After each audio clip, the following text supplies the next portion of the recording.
Lamar on your top 10 at all? My 2, I have Joe Burrow at 2. That's such an L take. That's not an L That's take. an L take. At 6, I had Jameis Winston. Wow. Ooh. I think. Wow. Hello, everybody. Welcome to the lunch table. My name's Evan. I'm joined here with Nick and Zach. Today, we're going to be talking some NBA playoffs. We're going to talk about D-Hop getting released, and we're going to be reacting to ESPN's top 10. Or I guess it wasn't ESPN. It was ESPN. It was ESPN. It was ESPN. My bad. ESPN's top 10 quarterbacks in college football since 2000. So that'll be a good one. But before we begin, make sure to follow us on TikTok and Instagram at lunchtable.takes. Wow. Yeah, we'll get right into it here. Starting off with the NBA playoffs, what we thought was a done deal of a series. The Heat were up 3-0. Now they're only up 3-2. The Celtics took 2 games, and Game 6 is tonight as we're recording this in Miami. So, Nick, I'll go to you first. Do you think the Heat close it out here in 6, or do you think the Celtics push into Game 7? First off, I think tonight is essentially Game 7 of this series. I think if they let it go back to Boston, Boston is going to win pretty comfortably. I do think Miami will close it out tonight, though, especially with Gabe Vincent getting a few more days rest. I don't know if he's playing or not. I think they said he was playing, but he's going to be limited. But I just think that they've had a couple bad shooting nights in a row, and I think that kind of turns the tide. They're going to feed off the energy from the Miami crowd. I do think Jimmy Butler is going to have another MJ-esque game in order for them to close out this series, but I think that Miami's overdue for a game where all their shots kind of just fall. They haven't really been doing that the last 2 games, so I'll take Miami to close it out in this one, I think. Yeah, I'm going to go Miami as well. I think they got to win 2 games, and I think being in Miami, playing in Miami is always tough. And like you said, the Heat these last 2 games have really struggled shooting-wise. Jimmy Butler hasn't been as good as he was earlier in the series, and I think he's like, all right, enough's enough. Like, we're gonna stop playing with their food. We're gonna end this series here and now. And I think they're gonna end it here. But it's gonna be a valiant effort by the Celtics. I mean, to get 2 games when all seemed lost is still pretty good. But history says no teams ever came back from 3-0. There's a reason for that in the NBA. And I just don't feel like the Celtics are that team because I really haven't been too encouraged by what I've seen. I mean, the last couple of games have been better, but still nothing to say that they're going to make the greatest comeback of all time. They've been shooting lights out from 3-point range, and that's going to stop at some point. Yeah, they're definitely a live or die team by the 3. That's what they're like. That's what they've been here this last 2 series. Zach, who do you have winning Game 6? Heat Celtics. I did see that one dude said that the Celtics will be the first team to come back from 3-0. Richard Jefferson's been saying that since before Game 4. I think it's a reasonable take. No, it is. It definitely is. I mean, it's not looking horrible right now. I don't foresee a team without LeBron or MJ or a player of that esque being the one to come back from a 3-0 deficit. I feel like a team to come back from 3-0, I feel like you have to have a LeBron, some legend to just top pull 5 that off. player in You know, NBA history. Yeah. I have the Heat winning tonight. I think the Heat are going to do it tonight. Yeah. I do agree with what I can't remember which one of you two said it, but I do agree that I think if it goes to Game 7 in Boston, I do think the Celtics win. But I think the Heat will close it tonight, though. Yeah. But it'll probably be a good game. I don't think it's going to be another 20-point blowout like they have been the past couple weeks. The Heat just have to match the energy that the Celtics have been bringing these past 2 games. Yeah, the Celtics. Well, I mean, they're hot too. I mean, they've won 2 straight. So I mean, they're going to be coming. They're playing with momentum. Yeah, they're coming in with it. But yeah, especially last game. As soon as the ball was tipped off, the Celtics just went and they went for the jugular from the first tip to the final whistle. I think they won by 13, but that doesn't really indicate how bad close of of a a- beating yeah. it was from Boston last game. I think they were up like 25 in the fourth quarter or something stupid. They were up by some massive margin at some point late in the They game. outscored him in every quarter except the fourth. Yeah, so that explains But- how bad of a beating it was in Game 5. But I don't think that's going to happen tonight. I think the Heat are going to, like, it's at home in Miami. This is, like you said, basically Game 7. Jimmy Butler doing what he's been doing in the playoffs, like having like a legendary playoffs so far. I He's think going to need one more game. I think they're going to take care of business tonight. What do you think Boston has to do tonight to steal another one in Miami? They'll probably have to play with that same energy and momentum, and I think they'll have to be able to. I mean, they'll have to figure out how to hold Jimmy Butler down. Yeah. I would imagine. Spoelstra's the best coach in the NBA. He's going to make some tactical adjustments. But I think Boston, if they can pressure Miami's ball handlers, like even more so than they've been doing these past few games, because apart from Jimmy Butler, with the loss of Gabe Vincent and Tyler Hero not being out, who's Miami's like best ball handler? Yeah. Kyle Lowry. Yeah, Kyle Lowry maybe, but everyone else is kind of like a spot up shoot guy. So if you pressure those ball handlers, they're going to force a lot of turnovers, and no one can really create their own shot on that team apart from Jimmy Butler, which is where I think the Tyler Hero injury is massively hurting them right now. I think if they had Tyler Hero, they would have ended this series in Game 4, to be honest, because Tyler Hero's ability to create offense on his own, off the dribble, can bail them out in tight situations because the Heat aren't a crazy offensive team. But yeah, that's just my thoughts on it. I was watching something on Tyler Hero, and basically this guy was saying that he thinks the reason that the Heat are where they're at is because Tyler Hero is not playing. He said because basically he thinks that Tyler Hero is such a defensive liability that teams are just attacking him, Right. and that it's kind of screwing everything up, kind of spacing wise, because everyone's just attacking them, and then they have to like kind of play from behind, which I think he does have a point there. But I do think if you have Tyler Hero, he's such a good shooter, such a In good this offensive series, threat. they need Tyler Hero. He would still be huge for them. And to go back on what you said, what do you think the Celtics need to do? I think they need to, obviously, they have to kind of do what they did to Jimmy Butler last game. 5 for 10 from the field, 0 for 2 from 3. Was really not as effective as he has been. And then Max Strus as well, only put up 5 shots. He's been pretty good. And I think, again, for the Celtics, obviously Tatum has to play well. Yeah. Tatum has to play how he did that elimination game, Game 7. He doesn't have to drop 50. He doesn't have to drop 51, but he has to not just fade away in the fourth. He has to be there all 4 quarters. And same with Jaylen Brown. They both have to kind of coexist together, which they've been on and off this series. This last game, they were both really good, combined for 42 points. And then I also think a big thing why they ended up really beating the Heat so bad that game. What was it, Game 6 or Game 5? Yeah. Was because you had Derek White 8 for 11 from the field, 6 for 8 from 3, 24 points. Marcus Smart chipped in 23 as well. So those other role player guys having big games take some of the pressure off of Tatum and Brown. They did what Miami's role players have been exactly. doing this whole They series. they kind of step switched the up. tables on them. So I think it's going to go down to what role players step up the most, and if Tatum and Brown dissolve in the fourth. Yeah. Because if Tatum and Brown dissolve in the fourth, They have no chance. Jimmy Butler's taking that and running with it, and Yeah. there's no coming back.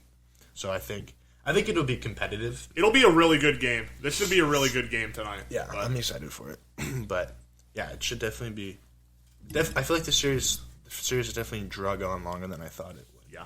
I mean, Because after Game 3, that entire Boston team just looked like they were Terrible. completely like out of it, defeated, just like apathetic at this point. Because when you've been slapped around like that, really throughout the second half of Game 2 and Game 3, it's just like, what do we even do?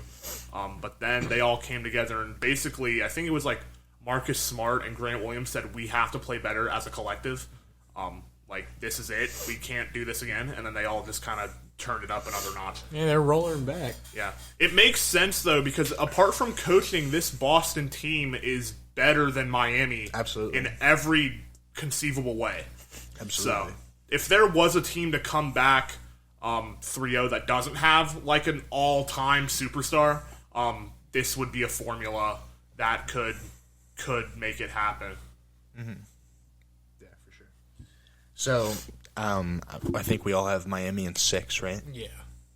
I did say Miami in 6 on the last podcast. So. Okay, well, sticking with Yeah, that. sticking with it. Well, despite what happens here tonight, and if it does go to a Game 7, going into the finals, do you think any of these teams match up well with the Nuggets, or do you think the Nuggets are just like the team to beat right now? If Miami had closed the series out in 4 or 5, I could see a world where Miami could have beat Denver in a 7-game series just because of their defensive intensity and how they can pressure their guards and role players. But because they haven't closed it out, Denver's getting extra rest, whereas Miami isn't. And like you said, injuries are playing a factor. Gabe Vincent just got hurt, or was it Game 4? I think it was Game 4, but he didn't play at all last game. He's going to be limited tonight. We don't know if Tyler Hero is going to be back. And if Anthony Davis couldn't lock down Jokic, no one's locking down Jokic. And he makes that entire team go. So I don't think that Miami's going to get enough rest, and I just don't think Boston's a good matchup for Denver at all. I think that Denver has defensive role players that can guard both Jaylen Brown and Jason Tatum, and I don't think Al Horford or Robert Williams is going to be able to put much of a fight up against Nikola Jokic. So, Yeah, I agree. It was funny. I basically since like the season started, I was like, the championship's coming out of the East this year. Like the East is so much better. Like it's coming out of the East, and now it's coming out of the West. I feel like this Nuggets team has really just been on a roll. We underestimated them so much coming into the playoffs. They've just been super dominant and really they've just blown through everybody. I mean, they played the Timberwolves. That was basically a bye. Then they played the Suns, the Suns very top heavy, but they're still a great team.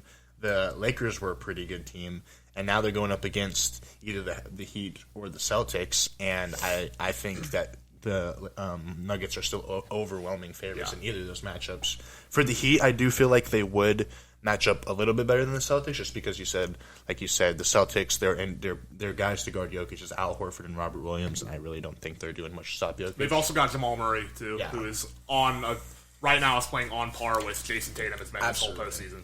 And then I think on the Heat side, I think Bam can do better, but there's still no stopping Jokic. And like you said, you got guys like Aaron Gordon, Michael Porter Jr., and Jamal Murray who have been playing really well this playoff run. And I think they're just the best team within these 3 left, I guess. And I think the chip's coming home to Denver. And it's like, yeah, they beat the Suns in 6 games, but Devin Booker had to shoot he shot 75% from the floor to take 2 games. Yeah. So even in the 2 games, and they only won by 5 points in Phoenix both those games, and then Denver killed them in Game 6 in Phoenix. You could make an argument that the Lakers series was their toughest series because every single one of those games were close in the fourth quarter, and Denver just made the plays that LA didn't to take all 4 of those games. But I just think Denver's on another level of play. It does seem to be that way recently. Yeah. It doesn't really seem like anyone else is going to put up much of a fight against them. No. Although I would like to see the Heat win, but yeah, that's my pick. I want to see Jimmy Butler get a ring, but I think this Heat team is going to run out of gas because they didn't close it out. And even if Boston comes back and somehow makes history, this is going to be 2 Game 7s in a row for them. Yeah. Just like last year. I think they can run out of gas too, even if Al Horford or Robert Williams put up a defensive masterclass in the finals. All their guys are going to run out of gas too. So it's just not looking good for anyone else in the league right now. I don't really want to see the Nuggets win. You guys know my take on the Nuggets. Yeah. The Nuggets are some people just don't. They just think they're just a boring team. I don't really have any reason to not like them. I just don't.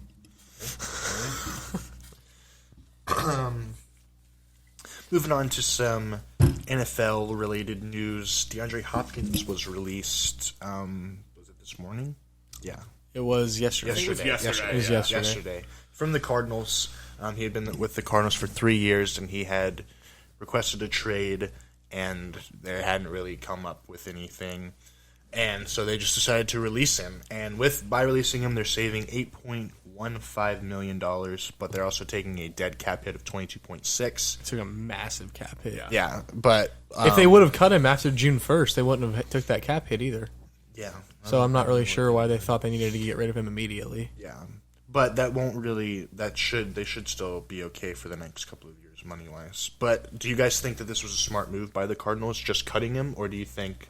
I thought you could have at least traded him for something. I think some it was value the back. only move the Cardinals could make. I think Yeah, they that's wanted what I to think see, it was, because too. D-Hop was very adamant about how he wanted to play for a contender when he requested that trade. When he said that, I think most GMs in the league are like, okay, this Cardinals team isn't winning anything in the next year or two. There's so many holes in that team, and Kyler Murray's missing half this next season. Yeah. So I think Arizona waited to see if any team that would be able to work with D-Hop in terms of like a situation standpoint would trade for him, but they No. didn't get any calls. Yeah. So I think they did what they had to do and just get rid of him, give his best wishes, and let him go to whatever team that he so desires, and they're going to start another rebuild. Yeah, that was exactly my thoughts too. I think that they tried to trade him, but I don't think anybody called. Or anybody that he was willing to work with called. Because the Cardinals had no leverage in that No. situation at all No. once D-Hop said, I want to play for a contender, No. and he requested that trade. Because I mean, like why? Like what contender's gonna like take him? Yeah. I mean, like why? Like I mean, It's not about what contender's going to take him, but it's like what contender's going to trade substantial Yeah. amounts of assets Exactly. to get D-Hop. yeah, exactly. So it's like why would any contender trade like A third-round pick or something. a lot of like a valuable asset for him? And I mean, he had one really good year in Arizona, He had right? he had 1 year where he played 16 games and was a Pro Bowler, and then the next 2 years he played a combined 19 games. Yeah, and I feel as though personally he took he dropped off after he had that one really good year, and then I don't think he's been quite he as good got since. suspended for... He was suspended for the it was like for a PED. His PEDs. first year in Arizona, he had 1,400 yards, 6 touchdowns. Then the following year, he had 570 yards, 8 touchdowns. Then last season, he had 700 yards for 3 touchdowns. So he's been, So I guess he wasn't bad any of the 3 years. He's definitely still a valuable piece. not to what we've seen. Yeah. Yeah. When he was at his prime, he was a top 3 receiver in the Yeah, NFL. for sure. So that's why he kind of has been falling off a little bit from that point. Absolutely. But no, he's definitely still a very valuable piece. I mean, he's still a wide receiver one on. At his apex. Yeah. Yeah, and I mean, like a team. I guess it depends what team picks him up, but I mean, he could very easily still be a wide receiver one for whatever team picks him up. So, yeah, I think it was kind of like, I think it was a good move for the Cardinals, but like it probably didn't go how they wanted it to go, but it was the right thing to do though. Yeah. Because it's going to save them a good amount of money. And the Cardinals are just in an awful spot. I mean, they have so many holes. Their QB1's not playing for 6 weeks this year. I mean, the Cardinals need a lot of help in a lot of different places. So it's just probably not smart for them to pay a lump sum it's to gonna an be- aging wide receiver it's one. going to be you know? more than a 1 year rebuild. Yeah. So, like, DeAndre Hopkins probably doesn't want to be involved with that anymore. And he is, like I said, he's an aging wide receiver one. So, I mean, there's bigger needs than paying him that much money. So I think it worked well for the Cardinals. And, I mean, DeAndre Hopkins, I don't know. It's going to be interesting to see who picks him up. Because, like we said, I don't think any contender is going to pick him up. Yeah. Like, the Bengals are going to pick the Chiefs, Bengals. I wouldn't foresee the Bills picking him up. Yeah. I mean, I don't really know what his market is right now. I mean, I guess it depends what he's like wanting, or like what Well, I guess he's a free agent now, so Yeah. Well, yeah, you might see more teams pursue him then since he's a free agent actually. So I don't know. Yeah. For me personally, I feel like this move kind of just shows that the Cardinals are throwing in the towel for this year. I think they're just, because if I'm being completely honest, I was listening to, I think it was Rich Eisen or Eichen, whatever his name is. Yeah, Eisen. He was talking about, he had like a live reaction to it. He was like, the Lions traded DeAndre Swift, who's a running back, which is a way less valuable position, for a 4th-round pick. And DeAndre Hopkins, you can't even get like a 5th-rounder for. Like they were asking for a 1st-round pick for this guy. Hopkins? Yeah. They were asking for a They first-round weren't pick. going to And give. they weren't going to get No that. one's going to give a first. Yeah. Not that he's bad, but no one's going to give a first-round Exactly. pick for him. But I guarantee you somebody would have tossed you a 5th-round Yeah, pick. or like a 4th rounder. Yeah, some a money 4th or a something. 5th round Yeah. pick. I mean, I would rather take that than just lose him for nothing and save some cap space. Like, I feel like they could have just hold him off, and then they would have gotten at least something in return. Now he's probably going to go to, I mean, if we've seen teams interested, Bills, Pats, Lions, Chiefs, Ravens among the few, like those teams, 3 of the 5 of them could be contenders in their divisions, if not contenders in the entire NFL. And so you're just basically letting him go to this good team. And I mean, yes, he's 30, he has injury history and stuff, but like you said, him at his like peak and healthy can be a wide receiver 1 on any of those teams. Most teams. Any of those teams that I listed, except maybe the Lions. I think he's what were the teams? The Lions, Bills, Chiefs? except not Bills. Bills, Pats, Lions, Chiefs, Ravens. I think he's the Yeah, wide he'd receiver. be a wide receiver I think one on he's any the of wide those receiver teams. one Except for the Bills and the Lions, probably Lions. not. I wouldn't say he's the Lions either. I think Amon-Ra St. And Brown. He might be. Amon-Ra St. Brown's younger really and he's in good. his prime. Yeah, but so like he's basically like he could still be that, and he wasn't really. He was hurt last year, but he missed what 5 games? He missed 6. Was it games. 6 or 5 or 6? Dude, I think he it's missed such- a 6. substantial amount. Yeah, of dude, time. He missed a lot of time. So like that season really it was his fault, but it wasn't like Ideal. Yeah. So I just feel like this is the way that the Cardinals are like, all right, Kyler's not going to come back for like 6 or 7 weeks. Odds are we'll probably win 2 games at most Until he's back. Yeah. So might as well just throw in the towel this year, get the first, second pick even. And I honestly saw Rich Eisen said he thinks this is a Josh Rosen type thing. He said he thinks the Cardinals are going to draft Caleb Williams and get rid of Kyler Murray, which I think that's a little much. But I honestly wouldn't be surprised if the Cardinals go that route and just completely blow it up. I don't know if I'd go that route, though. I mean, Kyler Murray, I don't think Kyler Murray's bad. I mean, I don't think he's bad either, but I don't think I'd blow it up quite to that point. I mean, I like Hopkins because they're saving, what did you say? They're saving about $8 million a year. Yeah. So I like Hopkins. I mean, I do think, they could have got something out of it, but on the same hand, like, he's a part of that negotiation too. And he doesn't want to go to a team that's, but like, I don't think it's time for them to just completely nuke the whole thing. I mean, Kyler Murray's a good piece to have. They got, what's his name? Paris Johnson. Yeah, Paris Johnson. But who they got? Don't they have someone? They have, or they lose their defense. Who was the one guy? Uda Baker requested a trade. That's right. He did request a trade. I mean, I don't know. I feel like I don't know if it's time to just completely like nuke the whole thing and get rid of Kyler Murray. I mean, I don't think Kyler Murray's that bad. All right. Here's my thoughts. This is going to be a lot better of a conversation if this actually happens. I would absolutely do that if I was the Cardinals and they get the first overall pick next season. Because here's the thing. This is going to be more than a 1-year rebuild. Okay? It's not like they can fix 2 things and they're going to be a contending team in the NFC again. Right? They have holes at almost every single position apart from quarterback. But even so, at their quarterback, do you all really think Kyler Murray has progressed to being an A1 type quarterback like everyone thought he would be this time like 2-3 years ago? No. And he doesn't even... I don't even know if he wants to be good because there's constant allegations from other GMs in his own front office that's like he doesn't study film. He doesn't want to improve like we want him to improve. So if Kyler Murray does come back and he performs like really well or whatever and leads them to like 7 wins or whatever it is by the end of the year and he comes back like week 8 or 9, I think they said he might be out till like Thanksgiving at the worst. But even if he comes back earlier than that and he plays super well, then I would consider not drafting Caleb Williams. But Caleb Williams is such a good QB prospect. I don't think there's a whole lot of teams in the NFL that wouldn't pass on Caleb Williams if they got the first overall pick. Like I think like the Bengals, Bills, Chiefs, Ravens now because they just paid Lamar a bunch of money. Eagles. I don't think the Colts would because they drafted Anthony Richardson for years 2 and 3, not year 1. But other than that, like I think you could make a case for every single team in the league drafting Caleb Williams with the first overall pick had they hypothetically got it. Now, if you're the Cardinals and you are, I get what you're saying. I don't disagree though. But if you're the Cardinals though and you do end up with the first overall pick, do you trade down from it and I don't know, trade to like the 5th pick, maybe 4th, and acquire just a bunch, draft more O-line or something? Well, no, you don't have to necessarily draft an offensive lineman there. I'm just saying acquire more picks because you have so many holes. They very easily could have and keep rolling with Kyler Murray. Draft.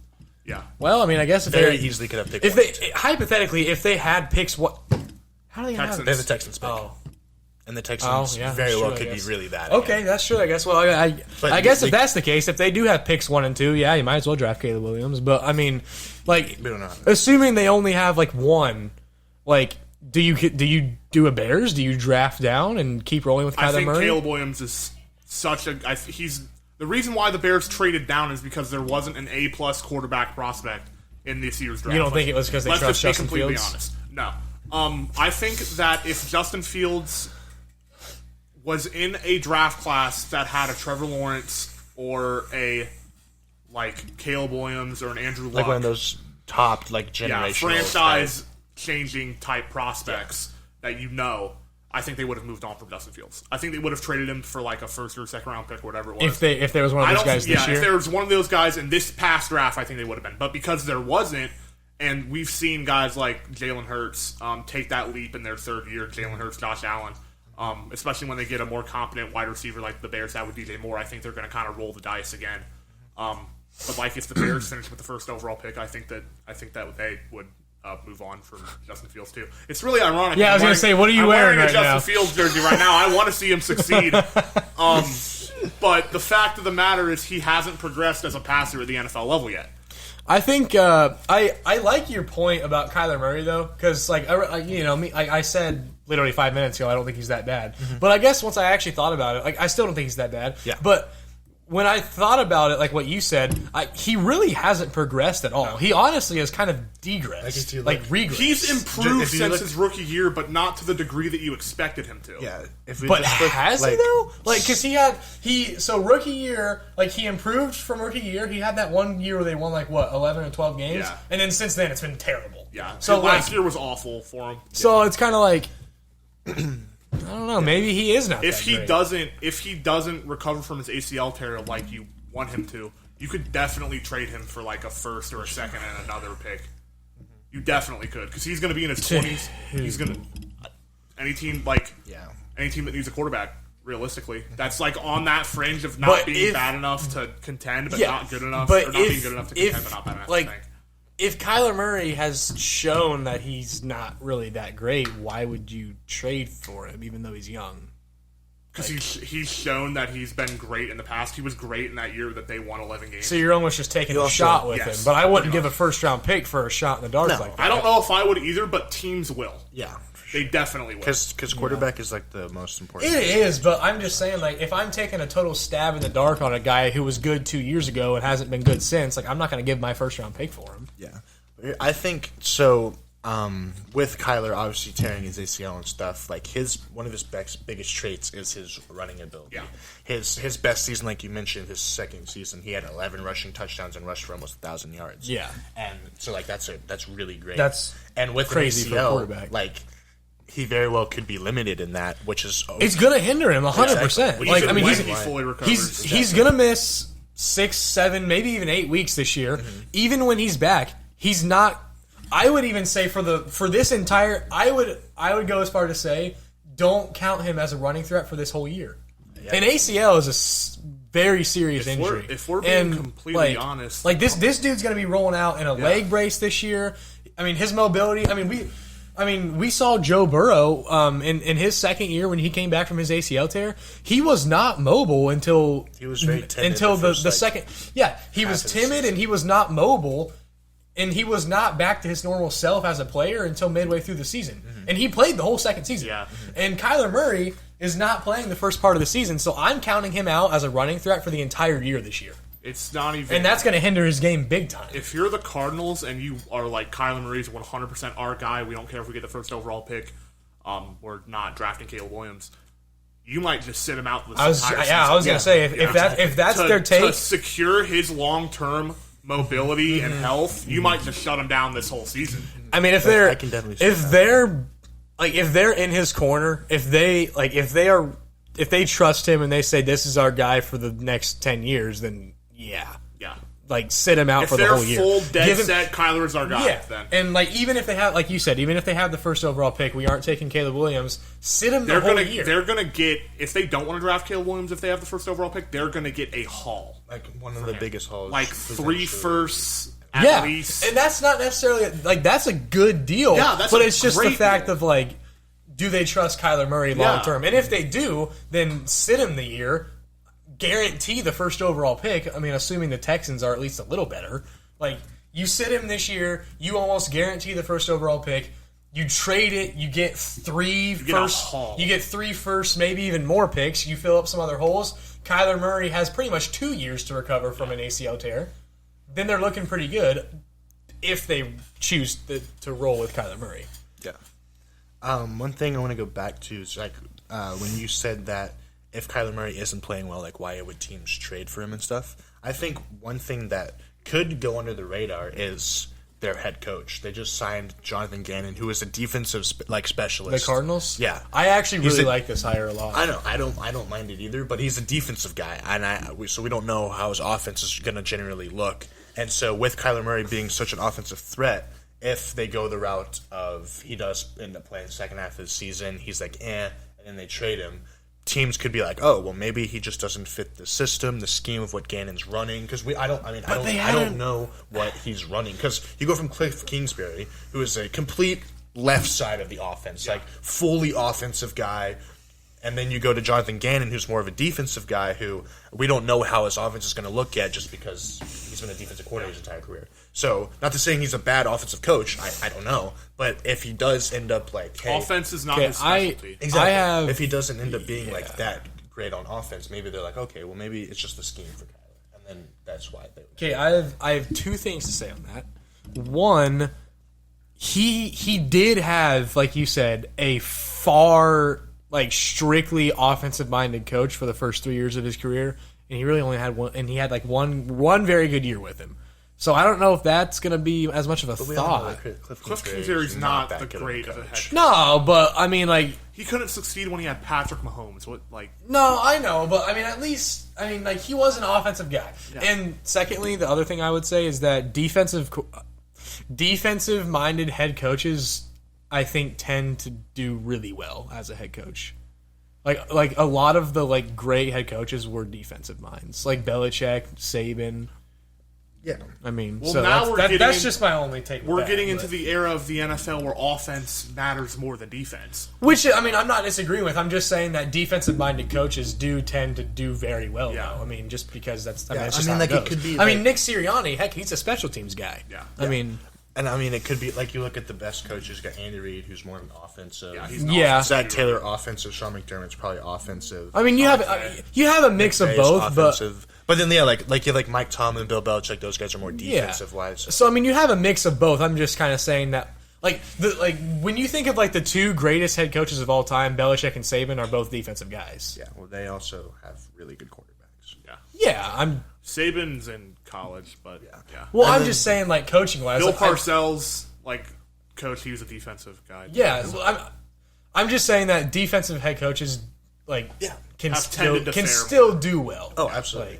I mean, you think of just off the top of my head, one of the more recent defensive-minded head coaches I can think of was Vic Fangio when he was with the Broncos. Like their defense was the best. They were like top 5. That was the Now their last offense time. was terrible, but their their defense offense is was like, you know. Yeah. Their So offense was bad. I honestly wouldn't be surprised if the Cardinals do if they decide to keep Murray, and then they like with the first couple picks that they get, maybe they go hard defensive. Like they have a really good defense, but they just have like a little bit above average offense. Now, but where- that can still go to winning. Where did he come from again? Was he the Eagles? Who? The Jonathan Gannon? Yeah. Yeah, he's the Eagles. Okay, that's what I thought. So what I could see, I mean, I don't know. I mean, offense is starting to get more important, but I do agree do that I do defensive still head believe coaches that defenses ultimately can win championships. Yeah. I mean, a lot of Brady's teams had dominant defenses. Manning's last Super Bowl defense single-handedly won that. Yeah. I mean, so like defenses are still very important. Also, one thing, Jonathan Gannon's very young. He's only 40. Yeah. So he is very young. I honestly really liked that hire. Honestly, I think that was a good move for the Cardinals. Yeah, I think I'm that was just a good interested hire. to see how his offense looks, just because. Also, I guess he's from Cleveland, Yeah. and he went to St. Ignatius. Really? Yeah. Oh, I didn't know that. That's pretty Nice. cool. Yeah, But- we'll see how the old Cardinals situation goes. It'll be interesting for to sure. watch. Their new uniforms. What do you? Well, yeah, I know what you're. What do you think about the new uniforms? They're the most cookie cutter esque They're just like super basic. Silicon Valley pile of garbage I've seen. So you don't like them at all? No, I'm not a fan of them. Okay, It's all right. so boring. They are boring. Okay, It's here's so boring. Here's my I really wanted to see the Cardinals like embrace the Southwest desert flair, like Yeah. the Suns and the Coyotes. That's have kinda in the what I past, was hoping and for, the too. D-backs, and they didn't at all. Yeah, I was kind of hoping for that too, but I will say like that I think they're way better than what they had. I think the Cardinals' old uniforms were the worst in the NFL by far. But they're still not great. Yeah, they didn't. They might have improve bumped them. up a couple of spots. I think I don't. I'm gonna be I don't completely hate honest them. with you. I do not remember what the Cardinals' old uniforms used They to were look like. ugly. I knew they were pretty bad, bad. but I don't think they did enough to change. No, I mean, I think kinda they're just just look they're just like- too simple. They look like a worse Falcons jersey. Yeah, That's what it is. It's a worse Falcons jersey. But I will say though that their whites and their blacks I think are actually pretty cool. Yeah, they're not bad. no. I like their whites and their Their red- blacks. I It's don't just like their red. Their red is the one that's not very good. But anyways, The though, rest of them are tolerable. the whites and the blacks are actually pretty cool. I think and the I wouldn't buy one, but I mean they're like I wouldn't buy one. I don't know. I think they're all right. I think they're all Let right. me look it up real quick. aren't the Texans getting new uniforms? Uniforms? I don't know. I think they might be at some point, but not like this year. I was disappointed though because the Cardinals could have made them a lot better than they were, but ultimately they are still better than what they had because they were bad. Yeah, I agree with Nick. I think they should have kind of went more into that Arizona Desert or vibe, desert yeah. field. I think the best Arizona sports uniforms that I've seen is the Suns. The like, Suns are so cool. Well, no, The purple like ones? like the Sun. No, they're black ones. Like the Suns, like ones are city sick. ones. Yeah, they're those are so freaking sweet.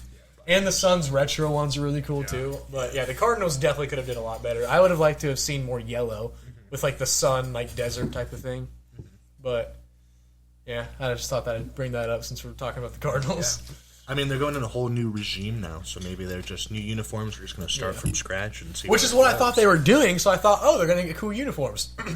No, Not really. But They're they're okay. They're better than what they were. I hate them. I hate them. I don't like them at all. I don't like them either.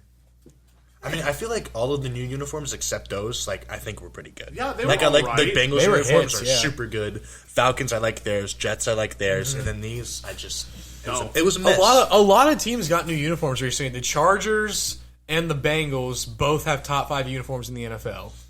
The Falcons. The Buccaneers, the Bengals white unis are. I haven't looked at all the uniforms. I don't know if they're like, the Bengals uniforms from top to bottom are top 5 in the NFL, and I will never be convinced otherwise. They are freaking sweet. The Chargers are really cool. I like the Rams. They were controversial, but I really like the Rams a I like lot. theirs. I like their helmets a lot. Buccaneers are cool. Falcons are sweet. Did you see And the that Baker Jets. Mayfield throw that? Yes, I know what you're talking about. the which one? The Bucks. Let So me- those in like practice. let me see if I can pull it up. And they were on like 5-yard like streak route, and he just aired. It was I know that really you bad. sent me the Deshaun Watson one where he just completely missed a post route, but Deshaun Washington. Deshaun Washington. Oh, it's not up. They don't have it on anymore. Dude, Darn it! the, It was an uh, awful throw. The Bucks could be really bad. The Bucks. Yeah, I was about to say. We're talking about the Cardinals. I think the Bucks have a could shot be with the right first there. pick too. So Absolutely. do the Rams. And if we're the being honest. Bucks more than Rams. But hey, if the Bucks do have the first overall pick and they get Caleb Williams, I would love that. That would be insane. That'd be cool.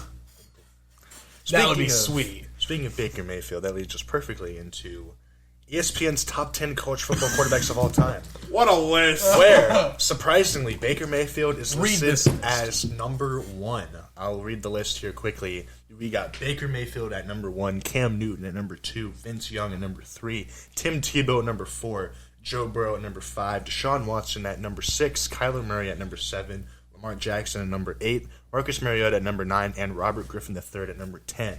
Let's just get it out of the way. This is one of the worst lists I think I have ever so seen ESPN bad. put together. It's so bad. I'm not sure.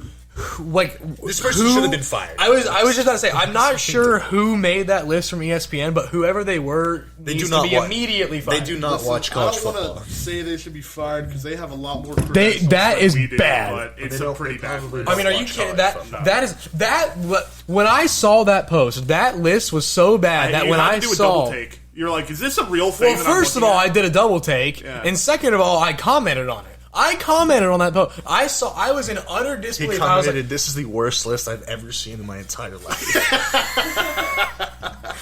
it was so bad that I Exactly, looked right. at it like 3 times to make sure that it was legit, and then I'm like, He had to, wow. he had to, And then I wipe comment. his eyes and be like, "Am I seeing Am I this?" looking at this right? I mean, that is a embarrassingly bad list. I mean, putrid, vile. Pretty bad. It's so bad. All right, we'll start from the top. Who do you guys think should be number 1? Should we each just read off our list, or should we each just go? We'll go each one, of us. Yeah, we'll go one by one. Okay. One by one. So start. We'll all say our number 1. Okay. All right. We'll go down. All right. So you can start. Who would you Okay. have at the Number top of your list? the best quarterback, and this is since 2000. Yeah, this just is so we're since clear. 2000. These are the top 10 quarterbacks. That's a big thing. Asterisk. Yeah, that's a big part of it. Since 2000. Best quarterbacks- This is not all time. This is since 2000. Since 2000. Okay, so since the year 2000, my number one, and I've said that it's someone else multiple times, but I don't think that you can deny that the best quarterback is since 2000 is Tim Tebow. That's who I got. Cam Newton. Cam Newton. I got Cam at 1, and here's where I said earlier that I think context That plays- raises some eyebrows. context plays a big character. I might be slightly biased because Cam Newton's Heisman year was the first year that I really watched college football. But that Auburn team, apart from Cam Newton, was so terrible. They were so bad. Cam Newton single-handedly, actually single-handedly, Won them the national carried that team to a national title with one of the best college football seasons They won it, ever didn't seen. they? Yeah, they beat Oregon. Yeah. And every single week he was doing some superhuman, crazy thing on the football field. I've watched his run against LSU where he stops on a dime, evades 2 defenders, and then accelerates to 25 miles an hour 30 times. Yeah. I think the same could be said for Tim Tebow. I think Tim Tebow. That Florida team was so loaded. That Florida Tebow. team was Tim so good. Tebow. No, the Florida team was loaded. Yeah. Yeah. But Tim Tebow personally did a lot of unreal things in Yeah, college. for too. sure. He had great stat line. He won 2 national titles, and he won 1 Heisman and was up for the Heisman twice. Yeah. That's pretty good. And he did. I mean, that Florida team had a lot of good players, yes, but he did lead that Florida Yeah, team. for sure. Without Tim Tebow, that Florida team does not win those. For national context, I have Tebow at 2. So I'm not knocking him too okay, much. all right. Yeah. But for college football, I haven't factored when I made this list. I didn't factor in national championships and stuff that much because realistically, if you're not an Ohio State and Alabama, a top 5 program in the country, what are your shots of actually winning a national title? Yeah, and that's Let's valid. be But honest. I do I think because let's be real. A lot of these top quarterbacks played for big time schools Yeah. like that. So I do think championships and Heisman's do come into play with it. Yeah, but not as much. Not as much in the as it would in the NFL. Though. And in the NFL, you got a level playing field. Yeah, but I do think that. Because I don't hate Tebow at 1. I just have Cam. I'm looking at my list here, and all these guys that I have on here played for Florida.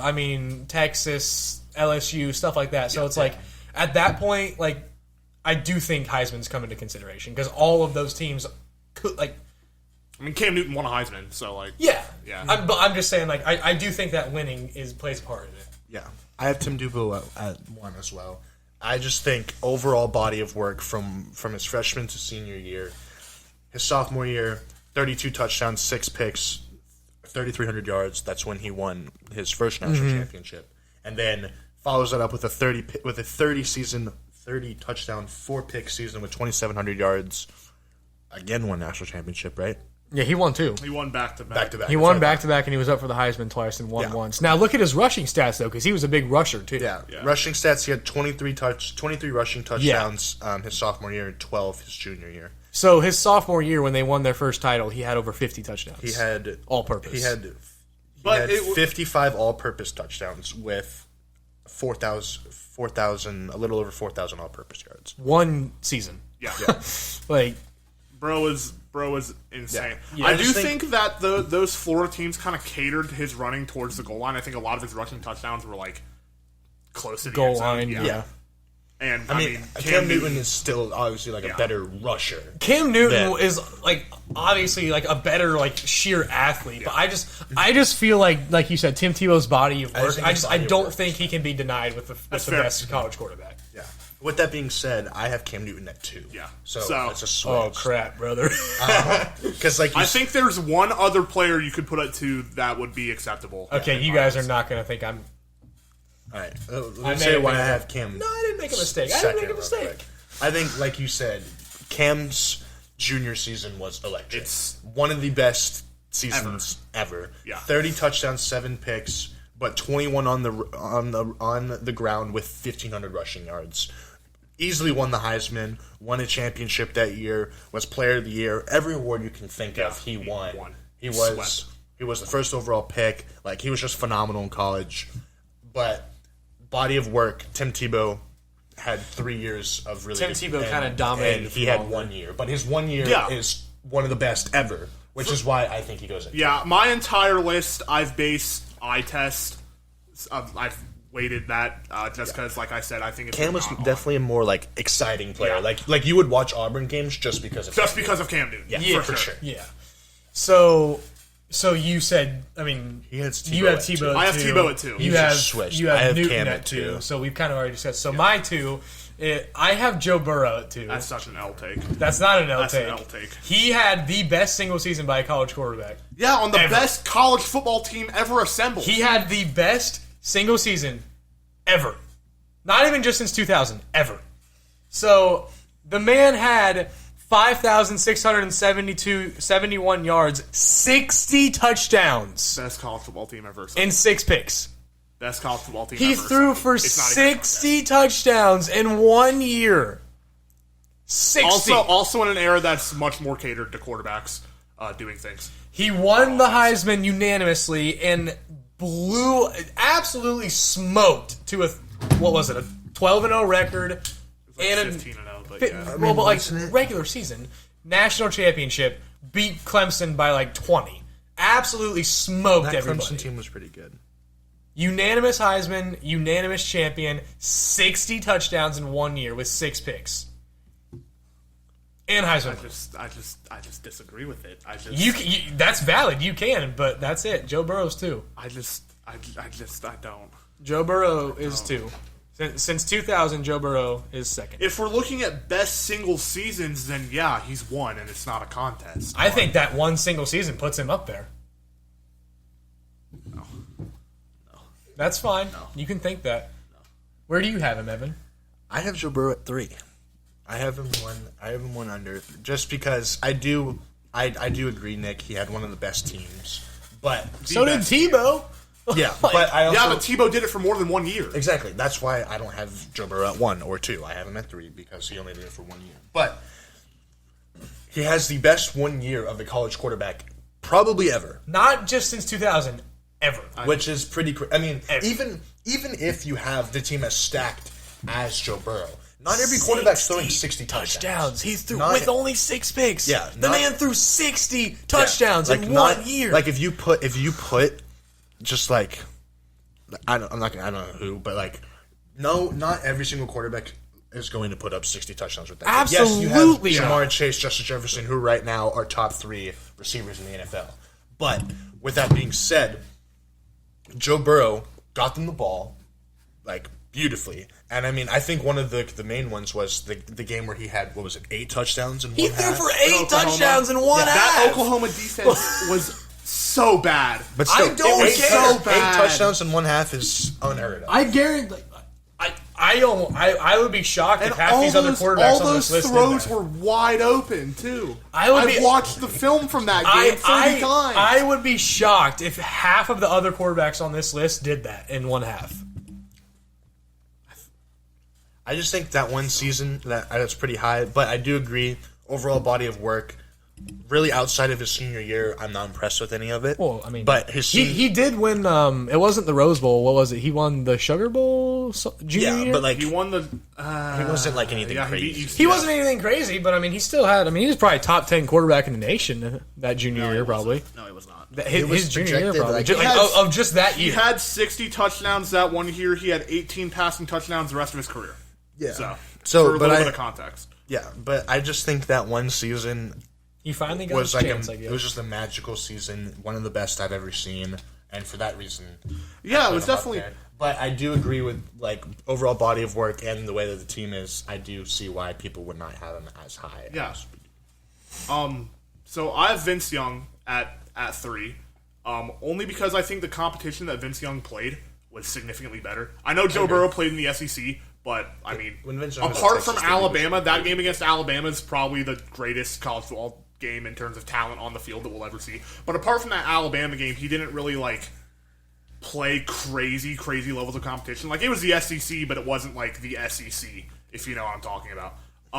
And I think that Vince Young, he led that Texas team to essentially 2 straight undefeated seasons against much tougher competition, because that was when the Big 12 was at its peak. So I have Vince Young at 3.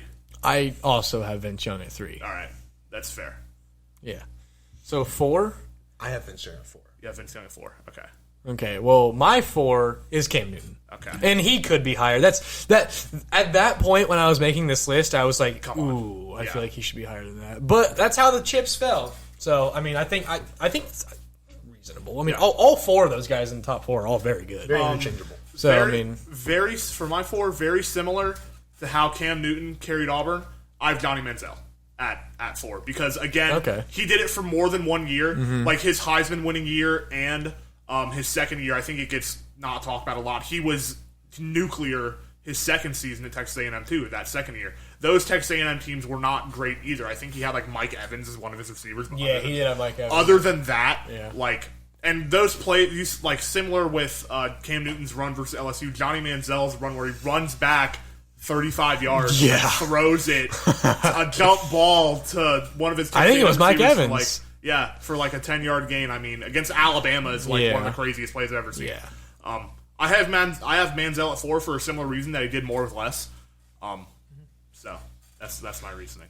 Yeah. I have Manziel at 5. Yeah. I have Manziel at 5. I have Burrow at 5. This is where that's this is where the Burrow slide ends. I don't hate that. I don't hate that. That's where he was in the ESPN list. I see where you're coming from that though.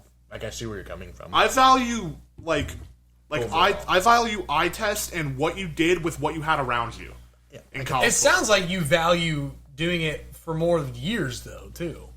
Like, to an extent. to an extent, yeah. I mean, 'cause- I value eye test more so than anything else when I 'Cause- did this list. okay, because, I mean, Joe Burrow had the best single season ever. Yeah, but he also But he played, only also did- played on the best college football team ever assembled. He only did it for 1 year, though. So, Yeah. I mean, I understand that. But, I mean, if you're not, I mean, I don't know. I think that's a bit far to have him at 5, but... I don't hate it. I mean, I can see where you're coming from if you're basing it on, like, longevity. But, Yeah.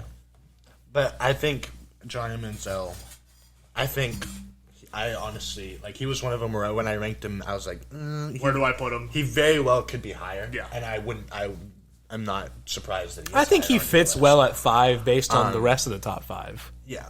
But, I mean, Johnny football was electric in college. Like, never mind what he did in the NFL and We don't college. talk about that. Yeah, in We don't need to college, talk about that. he was insane.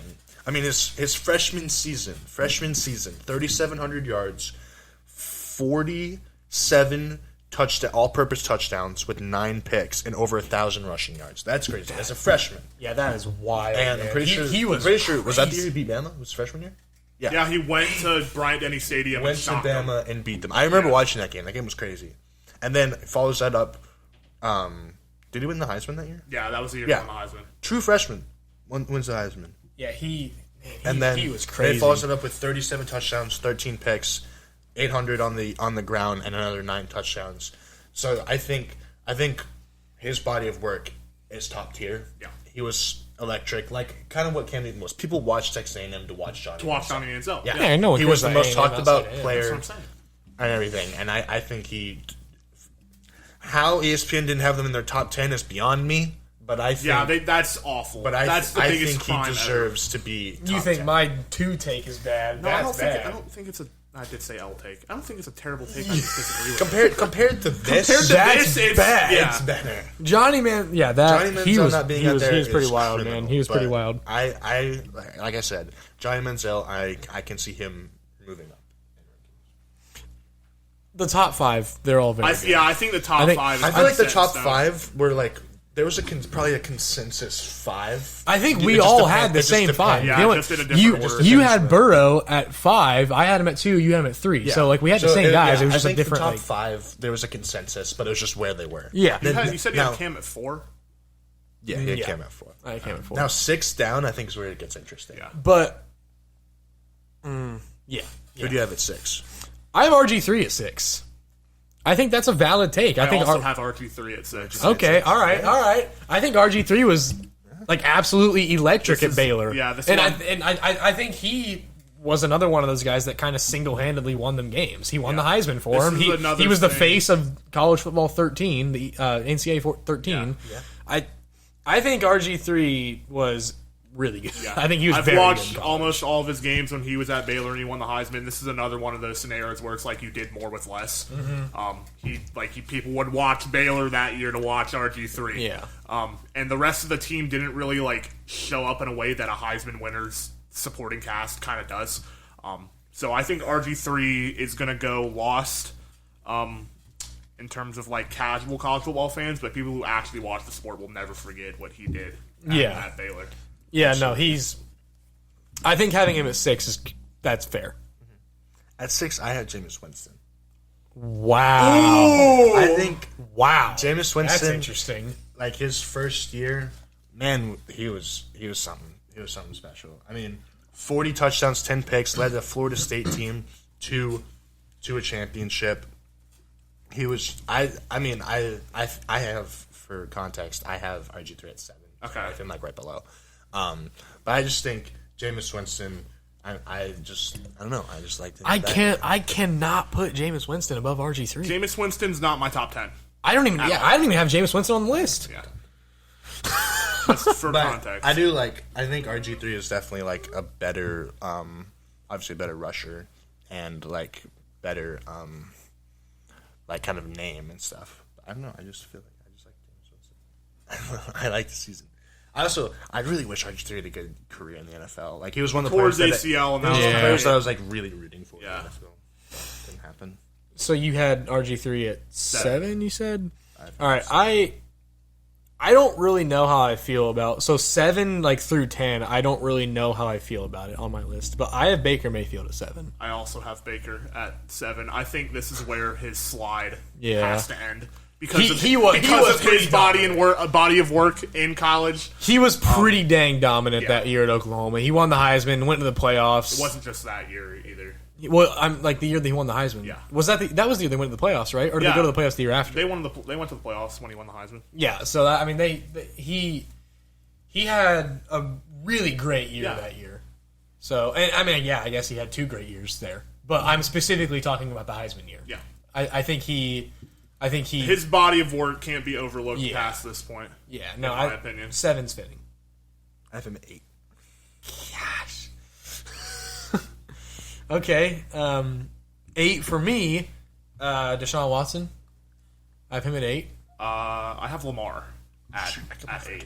Yeah, I think Deshaun Watson just because I mean he won one national championship, right? Went to another one. And he went to another one. And I think honestly, I think it was the one that they lost. But he like I remember watching that game and he was a absolute warrior in that game. Like he willed them to win that game. And like they lost, but man, he No, it was. Are you talking about the one where he threw it to Hunter Renfro? that's the one they won. Yeah, I'm talking about I mean honestly both of them. both of them he played out of his mind. But like he just was like such a warrior in Yeah. both of those games, and he willed them. Yeah. One to a win, and one they fell up just short. But you get what I'm saying, though. Where was that 8?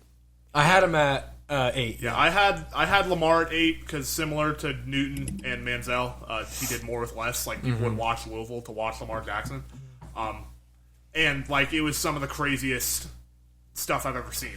Yeah. So, like some of his highlights are freaking stupid Yeah, when he was in he college. almost carried Louisville, a program that has been historically terrible for almost their entire existence. Yeah. Apart from this season to the playoffs. Like, I think you could have made a case for them to get in had they not lost to, I think it was Houston, in like their second to last game. Because their one loss was by 5 points to Clemson on the road. Yeah. So I think you could have made the case for it. But I mean, some of the stuff that I saw him do, I would have liked to have seen that 12 team playoff format. Yeah. See like a Lamar Jackson Louisville sneak into like a 12 team and see what they can he do could've there. But yeah, I think that's reasonable though. I have Lamar at 9. Your Jameis Winston plays Dude, kind of messing that everything Jameis up. Winston one, that was a bold one. I will be honest with you. I mean, I can't have the exact same thing as Nick. No, I know. It seems like me and you have the same list. Except I think for we all freaking have Burrow. pretty much the same players, except maybe one. But I have a different list than both of you. who do you have Who's at number 10? I Are haven't we even at said 9 or 9. 10? Yeah. Oh, At my 9. fault. I said 9. I have Lamar at 9, by the way. I have Trevor I agree Lawrence. with all the stuff that you said. I have Trevor Lawrence at 9. I think Trevor Lawrence had his true freshman year. Okay, yeah, he didn't start the whole year, but When he did come in, as soon as he stepped on the field, he immediately won that job, and he defeated the juggernaut Alabama in the national championship as a 19-year-old true freshman. he didn't just defeat him; he clobbered them. Yes, Like it wasn't close. that was unreal to me. And then his next year, he had another great season. His next year, he went to the national championship again, and unfortunately, he ran into Burrow's LSU, who were just not going to be denied by anybody, and they got smoked. But like, he had a great year though, still, and he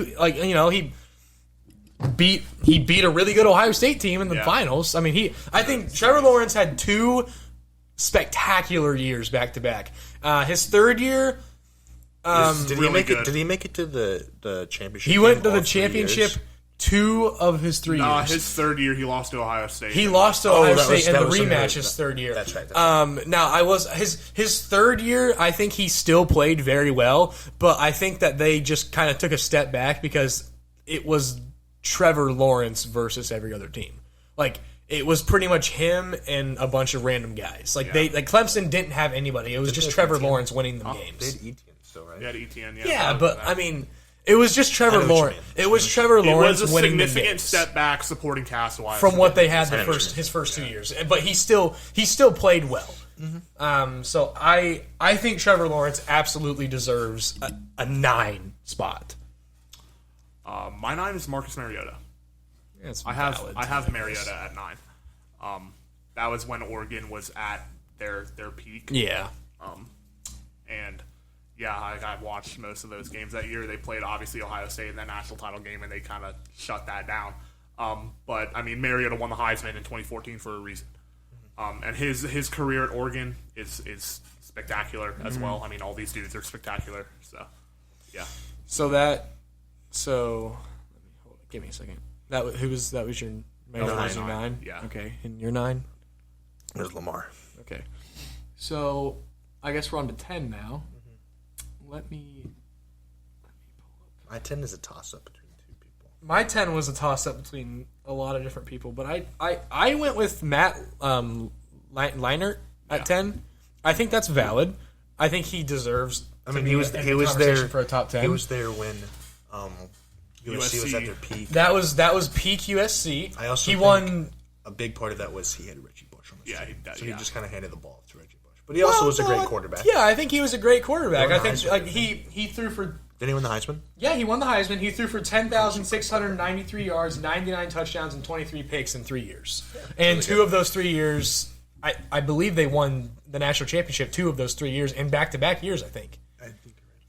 So, Heisman, 2 back-to-back championships. His stats are no slouch at all.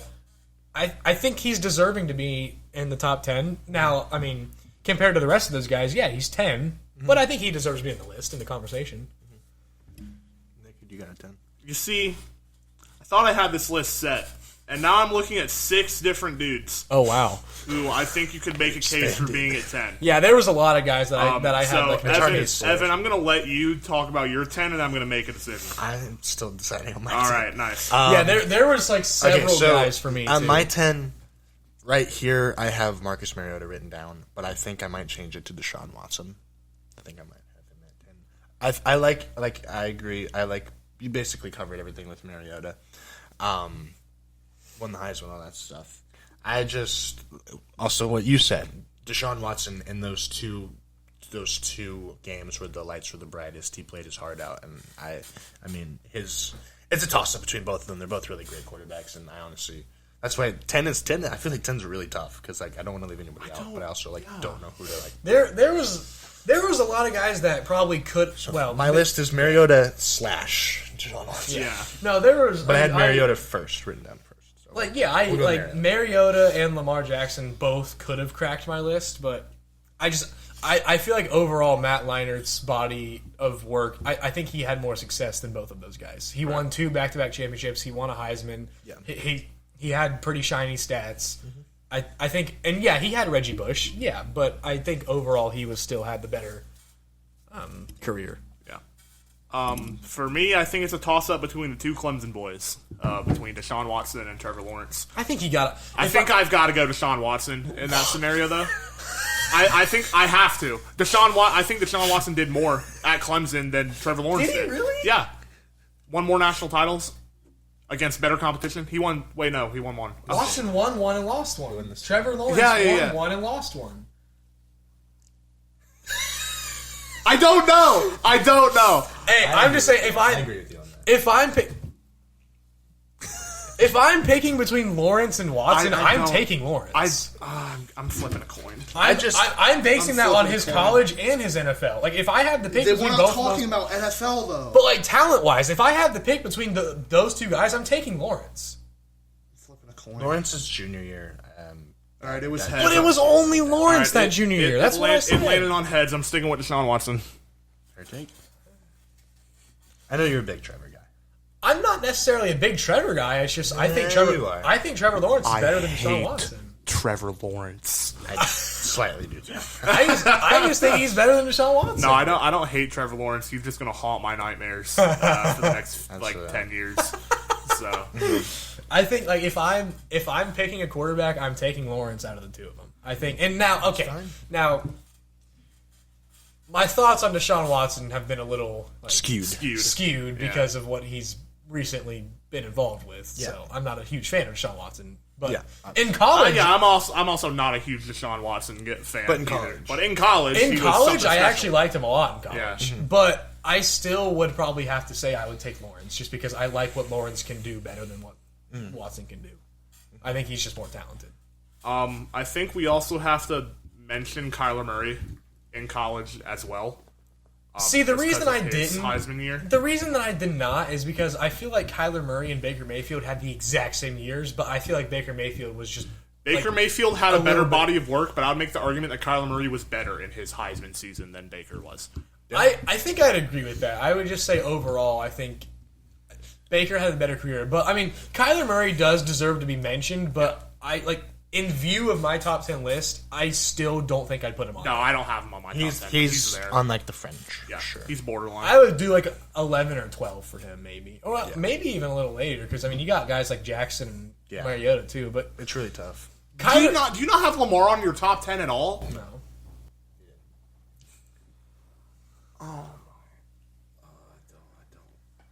That's the worst. You agreed with every one of my takes, except for the Burrow one. Where do you... Is he on the list at all? No. He doesn't I don't have Jackson on the list. How No. do you not have Lamar on there? Because I Did you have... watch Louisville that year? I feel like these guys I have on here were better. Overall. That's all right. Yes. All right, let's re-say who we had in our top 10. So I'll start. My top 10 was Tebow at 1, Cam Newton at 2, Joe Burrow at 3, Vince Young at 4, Johnny Manziel at 5, Jameis Winston at 6, RG3 at 7, Baker Mayfield 8, Lamar Jackson 9, Marcus Mariota 10. All right, I had Tim Tebow at 1, Joe Burrow at 2, Vince Young at 3, Cam Newton at 4, Johnny Manziel at 5, RG3 at 6, Baker Mayfield at 7, Deshaun Watson at 8, Trevor Lawrence at 9, and Matt Leinart at 10. All right. I've got Cam Newton at 1, Tim Tebow at 2, Vince Young at 3, Johnny Manziel at 4, Joe Burrow 5, RG3 6, Baker Mayfield 7, Lamar Jackson 8, Marcus Mariota 9, Deshaun Watson 10.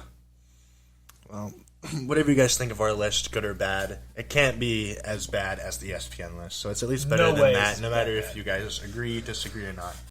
now going to transition to a new segment that we're going to do. We don't know what it's exactly going to be called yet, but it's basically going to be us telling you guys some stories from our playing days in high school among football, baseball, basketball, track, even all sorts of different. All the good stuff. Yeah, just all sorts of funny stories that we think you guys would enjoy. Kind of just to just kind of let you guys know a little bit about ourselves and stuff. So today I'm going to lead it off by talking to you about a time and all the way back into junior high days, 8th grade to be exact, when I got absolutely rocked in a game, just absolutely destroyed. But first, I'll set the scene. So basically what happened... It was football. Yes, it was football, by the way. No, you got rocked in like basketball or something. That could happen. I guess that could It happen. could happen. But we're talking about football today. Football game. We were playing a good team, and it was a mud bowl. It was raining the whole time. Field was slick. That was a football game, Yeah. as they say. It was. Yeah. It was a good game. It was a tough one. Like, it was a big, tough physical. They were team. undefeated. Yeah, They were undefeated. And I mean, we had a pretty good season as well. We were Yeah. undefeated. Or no, we had one loss at that point, didn't we? Yeah. Yeah. Son of a gun. Yeah. And so basically, what happened on this play was it was towards the end of the game, into the fourth quarter. High ball game. Tie ball Heck game. of a game. Yes. Low scoring, 6-6. Hey, because we're playing in. I mean, this is a This is a old-fashioned thunderstorm. Wonder, Yeah. like leather helmet, Like type of football jerseys game. completely covered in mud type Yeah. of bowl. Like you couldn't tell who was on each team. Here. Exactly. I mean, we were both brown. Yeah. Yeah, exactly. Yeah. So basically, what happened was the play design was either an outside zone or a toss. I can't remember exactly. Probably what- t- It was I think it was a toss. It was toss. It was a toss. toss left to our running back, right? And I'm the wide out on the left side, so I'm basically blocking on the edge out there. And our running back is pretty good. He was Yeah, he's quick. pretty good guy. little running back. And so basically, what happened was he got the edge. Our offensive line blocked well enough to set the edge. Somehow. Yeah, somehow. And he was running down. I was blocking up. I think I had already gotten past the DB, Yeah. and so I was running up, and You were ahead of the run. I was He ahead. was ahead of the run. It looked Yeah. like you were cracking on the linebacker. Yeah, he was. So clear- Yeah, you well, were this was ahead. farther down the field, so I had already Oh, pushed my was? guy Yeah, out of okay, bounds or yeah. out of the play. Yeah. He was already out of the play, Okay. so I was running ahead to just to kind of run ahead of him, keep blocking. Yeah. and I look to my right, and I just see this massive, Huge. This like guy. probably like middle linebacker dude. Oh, this dude. He was a big Just- boy. This dude. You could have thought he was in the high school team. Oh, You really yeah, could. just like I mean, broad he's- He shoulders. probably was old enough to be on a high school team. Yeah, Probably. he was ginormous. Yeah, was a just big like boy. broad shoulders, big dude. I mean, I just see him running at me, and I'm thinking, I gotta take this block. Like, I'm not going Well, to let this he- guy hit my Our running running back is a little injured because we ran the ball out that game, obviously. So he was dealing with some injuries. He wasn't as quick as he could be. So this Yeah, guy his was finger catching was up. sideways. Yeah, His so he was finger catching up. Like a lot of stuff going on there, and he was catching up. And the only way that he wasn't going to tackle him is if Evan made a block. Yeah, so I made the block. Well, I don't know if I call it a block. Well, yeah. You were a so speed bump. yes, Yeah. that's what would have put That's a great it. way I to was put I was a block in the road. And basically what happened was he lowered his shoulder, I lowered my shoulder. He got under me. I was a lot smaller than him, and I got airborne. I was in the air. I was Airborne. Yeah, I will show a picture. I was airborne. I was in the air, Yeah, well, dude. fill that picture up. Dude Oh, was just absolutely destroyed me. I was flailing my arms back. It was bad. Like I just got absolutely killed. You ate it, man. Yeah. Oh, That dude gave it to that. Yeah. I mean, that guy. He gave it to. yeah, you, like man. like just put shoulder But- down, just like. But as I'm in the air, obviously, like if it hurt. I mean, I got absolutely Yeah. trucked. But I look on the ground. I look up and my running back's in the end zone. So I was like, let's go. We won the man, game. yeah. And we watched the film the next day, and our assistant coach was running on the side down the sideline with our running back. And there's like a little He did that often. there's a specific like there's a line that the coaches can't cross. Oh, he crossed it. Yes. But basically, he was like dead sprint with the running back, and then he found the line, and he like tiptoed and was like this over the line. And then by the time I hit the block, like in the film, you just see him in the corner of the screen, just like screaming, jumping, freaking out, just going absolutely nuts. Yeah, he was. So He was pretty excited. That dude was a You took one for the team. yeah, so I laid my body out on the line, but the because of that, we ended up winning the game. Yeah. and it's a great story to tell on. So yeah, I mean that's the time I got. Picture look Evan, back on. I mean, Yeah. that's just a really great. It's Whoever took that picture, I mean, that was perfect really, timing. It was really perfect- great timing. on perfect that photo timing. there. Yeah, I mean, it that was, just a yeah. great picture. Yeah, it was. But That was something. That was something. yeah, unfortunately, like what I'm going to talk about today doesn't have a picture though. So we were who were we playing? It was West Liberty, I think is who. Which we were game playing, is right? this? Now it was the team. It was the orange and black team. Yeah, that's West Liberty. Yeah, and so we were playing these guys, and I think we were on defense. Yeah.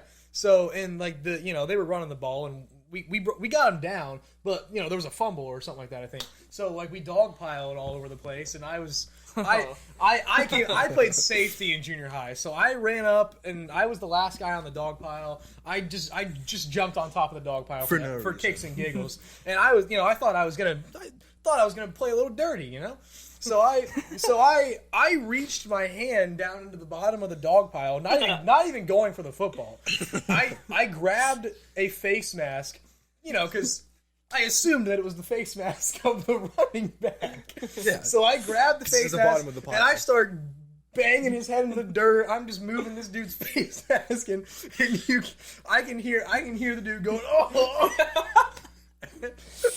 And I'm thinking like, oh yeah, man, I'm just beating the crap out of this guy, and the ref ain't seeing it, So That's what happens in a dog pile. yeah, you know? man, yeah. But unfortunately, after the game, I find out that was John, who was our linebacker, and he was on my team. He's been on the podcast. And Yeah, yes, John, you you know guys John. know. Yeah, so unfortunately, I was jamming his head into the ground He got continuously. his head bashed into the ground continuously by his own teammate By his own- for no reason.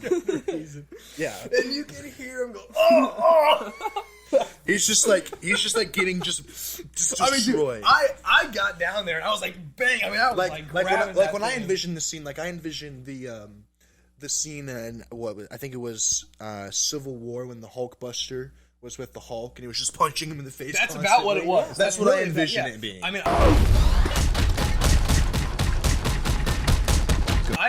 I just grabbed that. I mean, I really grabbed that guy's face mask, and I was just really going at it, man. Just going really down. putting him in the dirt. And Yeah. I thought You I had to was make doing sure a good thing sure there. that he stayed down. Little did you know it was our starting linebacker and one of your And good of friends. course, it was John. Like, Yeah. who else would it be? Oh, John, What a guy. We love you, John. we do love you, John. Oh man, he would have a comment about that. Oh, he would. He'd probably call you a scumbag or something Oh, like that. he would. Yeah. I was he the definitely first to would. give him his concussions, I guess. First of many. You started the trend. One of many. One of many. One of many.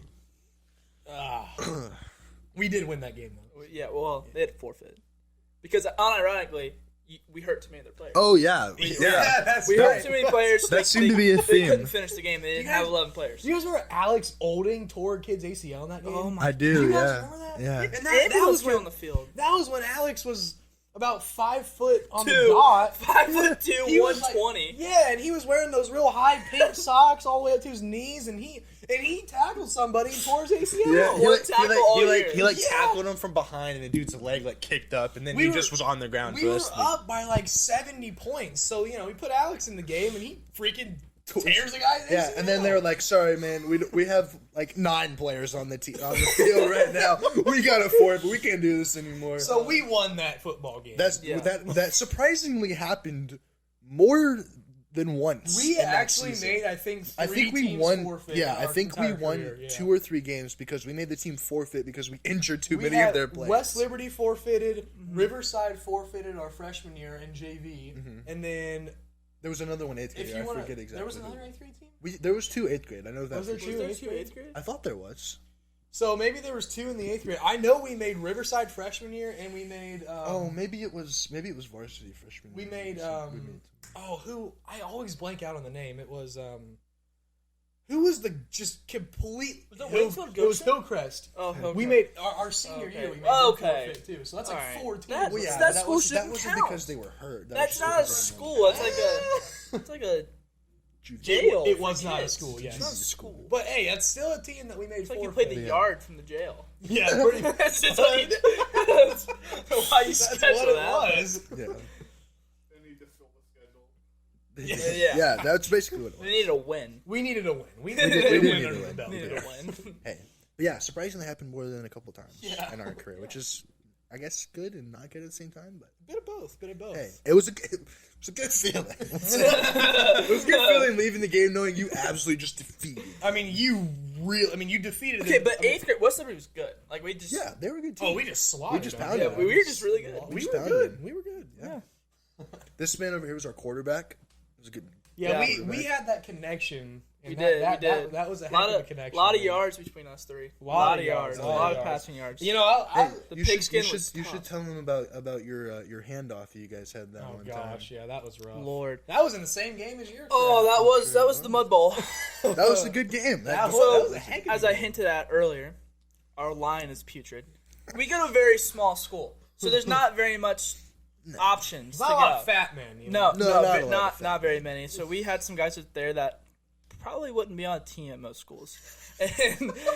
And again, it goes back to this big dude that ended Evan's life. Yep. And our line didn't want to be like Evan, which I don't blame them. They just got out of the way. Well, Hey, but you know, They- sometimes you got to play football. You know? yeah, Evan played football. These guys didn't. And I'm so a this football guy, player. they just moved out of the way, and it was a jet sweep. Just a jet sweep. We were just trying to find any way to hand the ball off, but like not be generic, because we couldn't throw it. Because they started keying in on Landon. Well, Yeah. we threw it the one. we you tried. know. Oh, okay, yeah, we can tell that after this. Yeah, they had So, started I'm gonna- keying in on our running back and kind Yeah. of stopping him a little bit. So we had to kind of switch it up a little bit. Yeah, so I would run a jet sweep with him. So, I do the little foot thing, and he starts running, and I say, like, hut, whatever, I grab the ball. And before I, like, look up to hand the ball off, I'm, like, mid, like, this. I haven't even looked up on my head yet. The kid just hits me. Like, I don't even look. He just hit. I didn't know, like, if it was, like, a ghost or, like, I don't know. I didn't think it was possible that a guy could get through that quick. And so, like, I obviously fumbled the ball. He picked it up. I had Thank to the jump Lord. on it. Yeah, Yeah. I mean that was. But, I mean, you I tried didn't to. look. I had a concussion afterwards. I couldn't, like, I had to come out of the game because this kid just came out of nowhere and clocked me It was in the basically head. the second he said "hut," the guy was in his face. It was in my. I don't As soon understand. as like you like caught the ball. line opened like the Red Seas, Yeah, and he literally. just ran through the middle. Literally. I don't know if that was like a perfectly timed blitz or if that It guy was more than a perfectly timed. or if that guy Everything was just like for him worked out perfectly. yeah, like I don't know what And happened. maybe the snap was a little slow. I don't know what it was. But I don't know. The second It was that probably a you- combination of all. The second that you touched the ball, I was hit. and got the ball hit. was on the ground. Yes, I didn't even get the time to hand the ball off. I mean, and that's like a how jet quick sweep, I a was. jet sweep, like you can even like toss that. He didn't even get No, a chance I to was toss like it. that. He I was just there. He was just like, boom. So I just was like, "Oh crap!" and just dove on the jumped ball, on and the just ball. ate it. But I mean, like, So since that didn't work, since we couldn't even hand the ball off quick enough, we decided that we'd run a screen pass in the mud bowl. me again. Raining to him. To try to get him the ball somehow. Because he was the fastest guy. this guy's got some speed. He's pretty quick. Yeah, so- he was have the fastest wheels, guy on the as they team. say. So we had to get him. Not to had brag. to get him the ball But yes. somehow, and a jet sweep just didn't work. So we had to throw. So it just didn't work. So we had to throw the ball, and I mean it's a mud bowl. I didn't have a glove or anything. It was 8th grade. I was like 12. Yeah. And so I had to Basically. I had to throw. It's pouring rain, muddy. The ball's mud.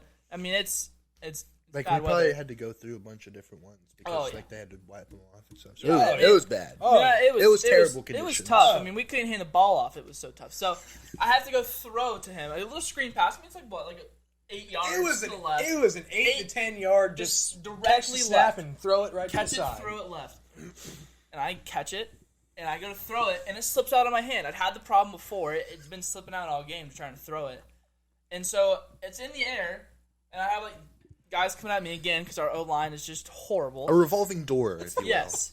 And so the only thing I know necessary to do to not let them get the ball, because it's going to be a fumble because I threw it and it went backwards. Yeah. So that's So the fun. I just leaned back and punched it in the air, and it went to him. He caught it. We didn't gained get- some yards. Yeah, I mean, he scrounged up some yards somehow. That I mean, that was probably the craziest pass of my career. That was really Just something. mid-air. punch just pass. I just The punch remember pass. like That's like the elbow pass that Jason Williams does. The Yes, punch pass. The in punch football. pass. That was my specialty. yeah, I just remember like kind of taking because it's a screen. I don't Yeah. run a route. I just kind of take a step take a back step and wait back. for it. And I Yeah. just remember standing there watching this happen and just being like, "What?" Waiting the so heck? long for a screen pass. Like I literally remember thinking like, "What the?" And then just The ball caught it just- and gained some yards. Yeah. I mean like The I ball mean, it was just there. That was just really an interesting throw. Oh yeah, yeah. That was. The ball was just there. I really wonder as a coach in both of those scenarios, but more so the one where you got hit before you handed it off. Like, what do you I think? wonder, like, as a coach in that scenario, like, what do you even do? Nick Saban, and in 2003, the Tigers captured the BCS. Like when you call a jet sweep, and that a jet sweep is meant to get outside Quick. like Quickly. fast. It's a quick Yes. play. Like the offensive line doesn't have to The offensive generally line block doesn't for need- very long. No, if you run a jet sweep, You the just need to offensive line stand doesn't your need ground for a half a second. Yeah, like So- you So should just stand there so and just it's- be yeah. massive. As soon as you catch the ball, you hand it off, and it's getting outside. So the offensive line The way we taught it is I just caught it and like kind of tossed it up for you. Yeah, that's So basically, grab what it. it, that's So- basically what it was. yeah. So the offensive line, I had the ball for less than a second. It was a half a second. I had the ball. Catch it, toss it. the offensive line doesn't need like to hopping. Yeah. maul somebody up front because the No. play's going right out to the perimeter immediately. So I just wonder Needs as to a put coach, like a hand on it. like as a coach, if you see this happen, like you're just like, wow. I mean, we can't Wow, that's all you can say. But like we Wow. can't even, like There were my, no my words. quarterback got hit before he handed the ball off on a jet sweep.